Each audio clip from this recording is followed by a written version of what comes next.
ডিগবৈত ধোৱাচাঙত শিশুৰ মানসিক বিকাশৰ আঁচনি হাবি জংঘলেৰে আৱৰি ধৰিছে অংগনবাড়ী কেন্দ্ৰ পাৱৈ চাহবাগিচাৰ বৰলাইনৰ অংগনবাড়ী কেন্দ্ৰটো আৱৰি ধৰিছে হাবি জংঘলে কেন্দ্ৰটোলৈ কৰ্মী সহায়িকা নিয়মীয়াকৈ নহাৰ বাবে উভতি যাব লগা হয় কণ শিশুসকল আমি বহু দিনৰ পৰা শুনিব পাইছো যে যিজনী শিক্ষয়িত্ৰী আছে তাই প্ৰায় সময় মানে চেণ্টাৰটো বন্ধ ৰাখে আৰু নিজৰ মন মৰ্জিতে চলাই থকা আমি অভিযোগ পাই আছো গতিকে আজি সংবাদ মাধ্যমৰ পৰা আমি জনাব বিচাৰিছো যে আজিৰ দিনত অসম চৰকাৰে আমাৰ অসমৰ মাননীয় মুখ্যমন্ত্ৰীয়ে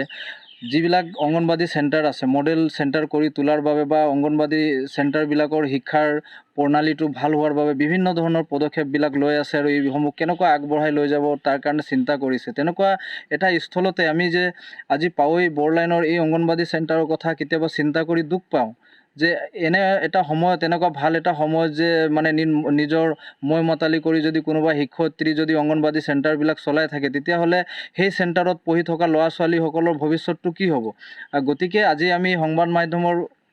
মাধ্যমত এইটো কথাই জনাব বিচাৰিছোঁ যে পাৱৈতে বুলি নহয় সমগ্ৰ অসমৰ চুকে কোণে চাহ বাগিচাসমূহত এনেধৰণে যিবিলাক অংগনবাড়ী চেণ্টাৰবিলাক চলি আছে অকল কোনোবাই চৰকাৰৰ দৰমহাটো লৈ যদি মানে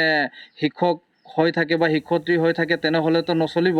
এনেধৰণৰবিলাকৰ ওপৰত বিহিত ব্যৱস্থা কৰি আগন্তুক দিনত কেনেকুৱাকৈ ভালকৈ চলাব পৰা যায় তাৰ ওপৰত এটা ব্যৱস্থা কৰি